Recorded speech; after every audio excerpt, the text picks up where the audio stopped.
I'm still a hard rock drummer and I'm still a spiritual person. For so much of my life, I thought those were two separate things. There's silence in the loud. No matter what your life looks like, what your passion is, what your creativity is, contemplative practice accentuates those things. It's not exclusive. We don't have to let go of what we're passionate about to find that place within us that is true. Hey, Perfect Spirit. Thanks for tuning in to the Vibrant Soul Society, The Conversations. I'm your host, Baba Sam, the Miracle Man. Our mission is to help you discover that you have thoughts, but you're not your thoughts. And beyond your thoughts is this vibrant soul or perfect spirit. But we can really get hung up in our ideas, our stories, and we need to let that go. So I bring forward various guests to see their human journey and how they turn things around. So thanks for your likes, comments, and shares. Today we have a very special guest with us. Clem, welcome to the Conversations. Thank you so much. I'm so excited for our conversation. I'm very excited too, because I have no idea where these are going to go. That's what's really interesting about it. I just want to begin with this, that you were this hard rock drummer, and now you're in this spiritual space as well. How did this happen? How does it happen? Well, I will say that both of those things are still true. I'm still a hard rock drummer and I'm still a spiritual person. For so much of my life, I thought those were two separate things. I had the Clem, who was the hard rock drummer, and the Clem, who was the meditator and the spiritual seeker, and was kind of devoted to contemplative practice. You know, as time goes on, you realize it's all one thing. Those places that I find on the meditation mat in contemplative practice, where I'm sinking below my thoughts and into that center of myself, that's the same place when everything is working right. That's the same place that I fall into when I'm behind the drum kit on stage. The two things are they seem like one seems loud and one seems quiet. And I guess maybe one of my purposes is to show that there's silence in the loud. No matter what your life looks like, what your passion is, what your creativity is, contemplative practice accentuates those things. It's not exclusive. We don't have to let go of what we're passionate about to find that place within us that is true. Right.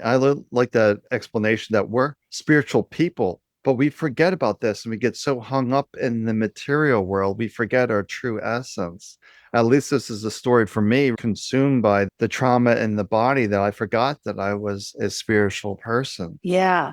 It's funny because I feel like it's always been very easy for me because I've been a seeker for most of my life. Like it's kind of how I'm wired to always be trying to figure out both my internal experience and then also how that relates to the external world, right? So I've always been that kind of seeker. And I think it was very easy for me at the beginning to go into the higher realms, escape the body, escape the physical a lot. At first through intellectualism and then through spiritual practice, where I was actually very outside of the body. The body was of the world and so not important, and let me be in these other realms of higher thinking, higher being, higher experience. But I feel like in the past many years, my practice has been to try to get myself back into my body in a way. I feel like I was doing so much escape. And I think that's when we talk about spiritual bypassing, that was a big part of what I was doing was I was trying to avoid really allowing the suffering to come forward and teach me. I was not allowing myself to even be in my physical body. And now the practices I do feel like I'm getting much more grounded, and a lot of the work that I do in the shamanic practices have to do with that. Everything is a vibration of the divine. Not prioritizing the spiritual over the physical is a delicate balance, but important. Right. It is finding that balance, like you're talking earlier, with the drums, you got this loud, but then you have the quiet. But then we have to remember it's like this yin yang. There's always a little piece of the other. And especially with music, we forget without pauses, without gaps, it would be a buzzsaw of noise. That That's this right. Some of the greatest musicians saw it as they were actually playing silence. That silence was just as important as what else was happening in the music. Right, those pauses, because that really creates the flow of the music, the tempo, and finding those spaces. When you're behind the drum kit, you just get into this flow state because you were very intellectual. Do I do this? Do I do this? Do I do this? There would be no music. That's right. Well, the thing I love, music is such a great metaphor for contemplative practice in so many ways because when we sit down on a meditation mat, it's very important. I've studied Vipassana meditation for 30 years or so, which is insight meditation. It's where we're putting the front attention of our mind on a particular task, right? Watching the breath or watching sensations on the body. And that front attention, I think it's one of the Eightfold Path, right? It's where we're right effort or right mindfulness. We're bringing that front attention into focus. But then when we are able to do that over and over, what happens is that background attention, that background awareness of the pure spirit or the essence of ourself comes more into focus. That's the same as playing an instrument. We spend hours getting muscle memory going and learning the mechanics of the music. But then when we're in the music and playing the music, we want to have that stuff happen automatically while the music is playing through that wider background attention of awareness. So it's a really great metaphor of the way that our mind works in both meditation and music playing. Yeah, those are all intertwined, that everything that we're doing, this human experience, involves the spiritual person, the essence, the aliveness. But a lot of us are missing that element. We're just completely mental and we're wondering why things aren't working out. There's a deeper intelligence within us. We can just allow that to guide us. And it was really interesting. We were talking about, it's very easy to be in the spiritual space and the spiritual bypassing and ignore the human element. But we have to Yeah. realize we chose to incarnate in this human body to allow our soul to evolve. So we're here to have that human experience for our evolution. Otherwise, we don't grow. Yeah. You really see that when you sit in meditation and a heavy feeling comes up. For years, I had this very negative voice in my head that was in constant attack, self attack, self attack. Anything, time anything went wrong, it was self attack. I would sit in meditation and felt like there was this bed of shame at the base of who I was that would always rise up whenever I sat in meditation and really allowed for it to come through. I could see why I ran away from meditation a lot of the time because it was just so heavy to have to sit and experience that thing come up. And I couldn't figure out where it was even coming from. It was like, what is this thing that is there? But over the years, I really learned to be ferocious in my sitting and say, I'm just going to be in the center of that pain. I'm going to, without any story or anything, I'm just going to allow the sensations and all of the angst. I remember sitting in meditation for an hour once, getting up, and my body was racked with this pain of heavy shame. But then when I got up from that meditation, I would feel so much lighter. I had to sit in it to allow it to release. It wasn't even important that I understood where it came from because I had a lot of stories of where it might have come from. But when it came down to it, I recognized it as something I felt had been there since I was aware. It was beyond my understanding. But what I knew I had to do was to just experience it in order for it to move through. I think we need to be courageous in that. Many people are stuck in the mental. It's really difficult to sit and allow ourselves to experience the unworthiness we feel, all of the suffering that we've been through. It's difficult. Anybody who does it, I really have to give it to them for doing that. Yeah, because when you're starting a meditation practice, it may not be so easy because a lot of that stuff is going to come up. You're forced to confront yourself. And I think you made a really important point. It's not so important where did it originate, because I see that can really keep the mind engaged. And we're trying Mhm. to unengage the mind. So if we start hunting and digging, it may be useful once in a while, but we don't make it a habit to constantly keep going deeper and deeper. Like, where's this root? Where's this root? Where's this root? You get lost. And you get And stuck on the story, right? yeah, Like the story, I always think about this idea that grief, like any emotion, really lasts when they see the emotion rise up in the body, all of the physical signals of it, it will last for about 90 seconds, right? So if you're feeling grief and the first impulse of the grief rises up, what keeps us in grief is the story that we tell, right? The memory of the thing that we're grieving, the desire for the thing to be back. So that story keeps it. And I realized that a lot of the time I keep myself in sorrow. I keep myself sad because I feel like I want to give the power to the thing that meant so much to me, that if I really just feel the grief for a short time and allow it to release, then I feel like I'm not doing justice to the amount that I loved or the amount that I'm going to be missing. That story keeps me, I keep telling myself the story in order to keep that suffering going. I catch myself doing that and I see how people tell themselves the same story. I mean, I think we've all met people who had a tragedy in their life that they really start harboring as an identity, and how much that suffering keeps perpetuating because the story keeps being told in their lives and they can't move through it. They can't let it go. And I think that's really sad. And I try not to do that. I lost my dad almost 30 years ago, and I still feel the anguish of having him not in my life. But I've befriended that feeling and I've moved past it in a way that it feels productive and healthy. It's really good to honor those emotions without attaching any story to it. And that's part of the practice, that sometimes when we're bringing up grief, these heavy emotions, we don't want to suppress it either. Sometimes we just need a good cry and to Yeah. release that emotion. And we just got to find that way to release that energy that is stuck. Unfortunately, people don't realize, like, I didn't realize I was being consumed by thoughts when I was very sick.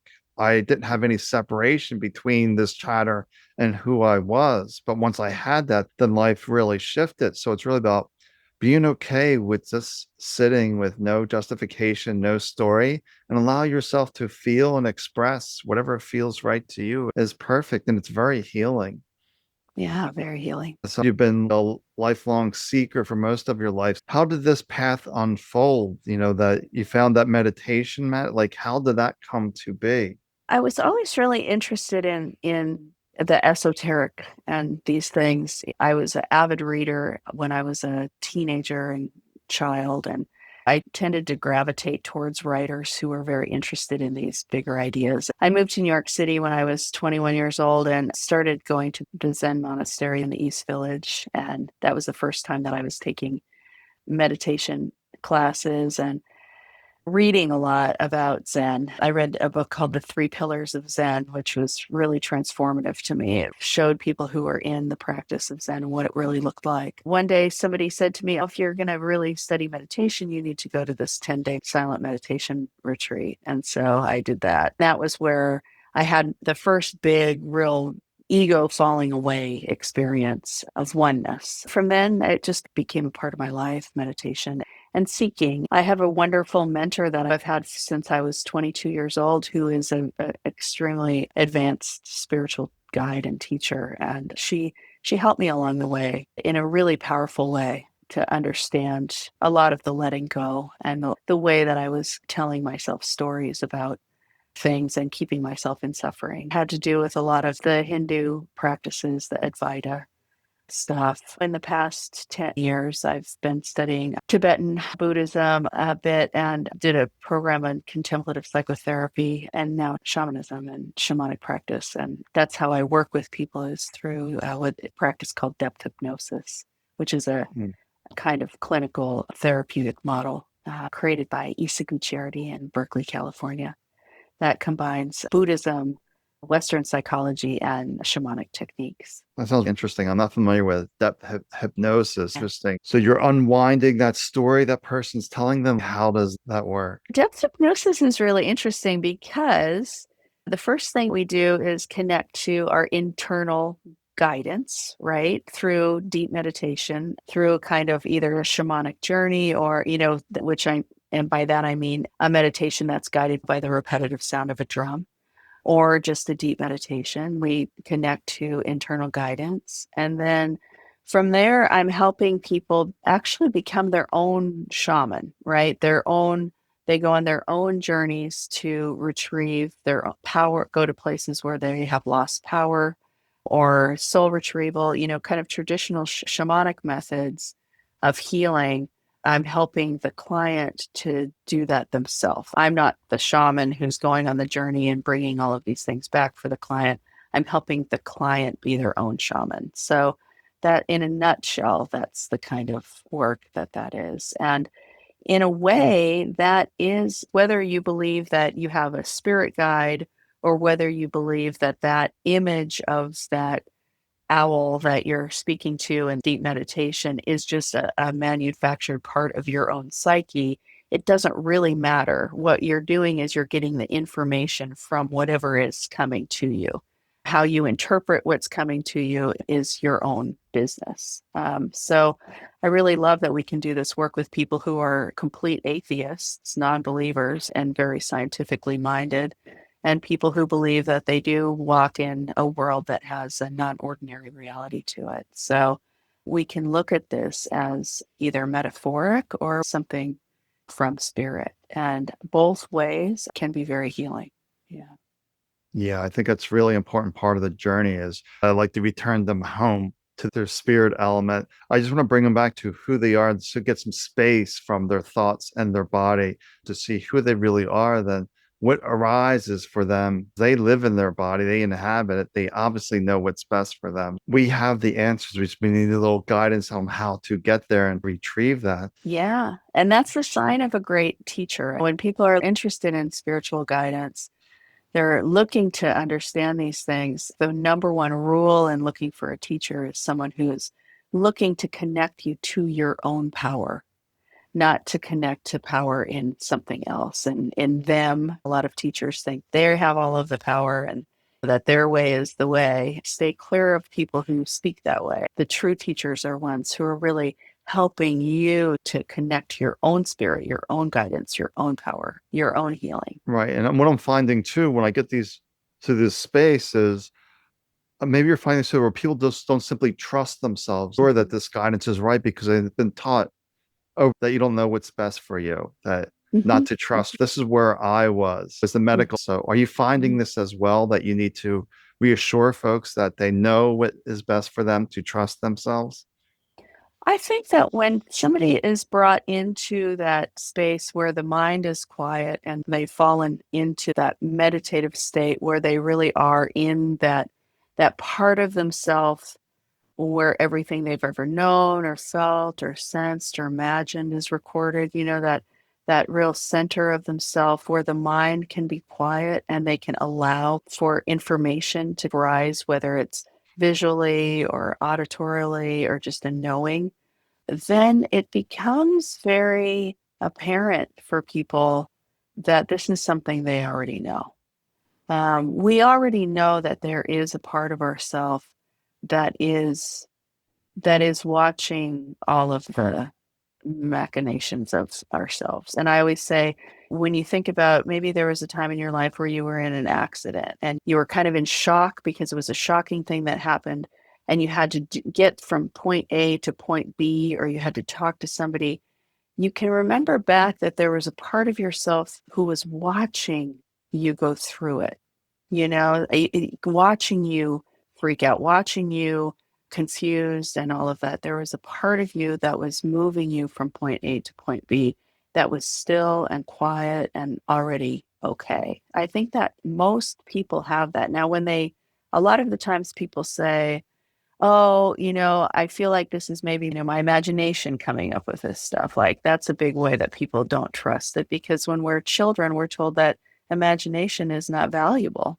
And yet, when we are in our adult life, imagination is crucial for us. It's how we create buildings and cities and music. That's our creative spark. Maybe it's important to get people to give that part of ourselves recognition that it is an important part of ourselves. I remember having a client where we were connecting to a guide, and we do this kind of induction where we're going down a stairway to come into a place where she's going to meet the guide. And she says, there's this big orange ball here, and I'm trying to get around the ball, I'm trying to get over the ball. I'm trying to get under the ball and I'm pushing it and it just won't let me get like away. And I said, is it possible the ball is your guide?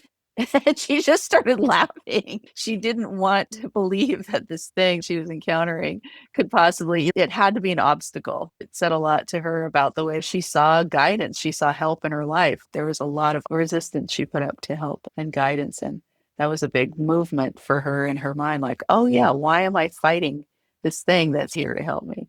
So, yeah, we all have our little journeys about getting through those kind of blocks, I think. Yeah, the imagination is such a powerful tool because it's coming from this deeper place. It's something the mind can't figure out, but it's this new creative way forward if we can just pay attention to that. And for people that may not understand that there's always part of you watching a witness, the real you is the witness. As I say, you had a toddler body, you had a teenager body, a young adult body. Where did you go? The one who sees through the eyes has never changed. Right. So it's about stepping back and watching the play of life. Sometimes we get so caught up in the drama, the story, that we become reactive when we just want to step back and just observe and just move on a way that feels right to us because the mind will react according to a habit that's been instilled. Yeah, I think practices where you really can watch your reactions are very powerful. That is Vipassana, insight meditation, sitting and observing sensation on the body. And it's like, okay, I'm observing my upper lip. It's itchy.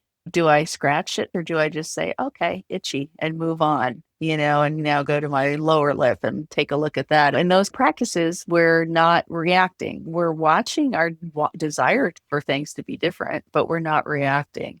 And as you do those practices, start realizing your reaction time gets longer and longer in life. Somebody cuts you off in traffic and you don't immediately fly off the handle, right? You take a beat to react or to respond. And so it is a tangible way that these practices really do make your life better, makes you more in balance that way. Yeah, it's really about finding that balance. A lot of us don't have balance. We're either too much in the material world or too much in the spiritual world. We have to find that middle way, as the Buddha talks about, finding that path forward. Right, right. So I was curious, with your Zen practice at age 21, were you drumming at this time? Like, how did that world come to be? I moved to New York because I'm a writer. I had graduated from college and I'm moving to New York because that's where all my favorite writers have been. I had no plan about being a writer. I just figured I would go there, live and write. I was floundering around, working in restaurants, writing here and there, but felt like I didn't know who I was. I didn't have anything to say. I felt like I had to live more in order to write. And I had a lot of musicians around me. At 27, I took my first drum lesson. And drumming just caught me. It became something that I just wanted to do a lot. Within a year and a half, I started playing in bands. And then it just took me on this journey that I've been on. I have a real connection with drums and love being a musician, love the collaboration. Writing is very solitary, and being with other people creating something. It was always a big dream. Music is perfect for that. I love being able to spread happiness in my work. It's really important to me. I'm not quite sure why I have this big desire for self expression, but I always have had that. And music is a great outlet for me that way. I wonder if there's like a past life, if you will, the shamanic journey and drumming. And when you picked up drumming, it's just like a return home. I tell you, when I walked into my first shamanic journey class and that drum came out, all of these light bulbs came out. And I'll tell you this really amazing story was that first time I went to a shamanic journey, not knowing anything about shamanism or anything. It was just somebody suggested it. And I was like, okay, I'll go to this 2-day class. And the drum came out and we learned how to do a journey, which is to listen to this repetitive sound of a drum, which induces a hypnotic state. And go on a journey and meet our guides. The first day that I was there, I was sitting next to this couple. There were about 20 people in the room, all sitting on the floor for the 2 days. And first day I was sitting next to this couple. They said they were from Portland. They'd come down from Portland, Oregon. And, I just chit-chatted with them a little bit the first day. But the second day, the man said, so you're a drummer, you're a musician. And I said, yeah, I'm in this kind of band. I'm a rock drummer. And he said, oh, our oldest daughter is a rock drummer. And I said, "Oh, really? How old is she?" And he said, "Well, she's permanently 14." And I kind of laughed because I thought, "Oh, that's just her spirit, right?" But he said, "No, she actually passed away 8 months ago." He said the week before she died, there was a concert at school and she played this song from the band Rush, this Neil Peart song. She accomplished the song and she played it. I was so proud of her. She did this amazing thing. And I was so heartbroken. Like the idea of a parent losing a child, I can't even imagine that. Losing them suddenly, I can't even imagine that. But then I realized that the song that the child had played was the same song that a couple months ago I had sat down at a time when I was pretty depressed and thought, you know what, why don't I just learn that song, that particular Rush song? I really want to just, I've never learned a Rush song. I'm going to learn that song, right? And so we had that little interaction, and I just thought, okay, what are the chances that, first of all, there's a rock and roll drummer coming to this, shamanic journey thing, right? Who sits next to a couple who lost their rock and roll drumming daughter a few months ago, and that both the daughter and me had played the same song of importance at that time of their life.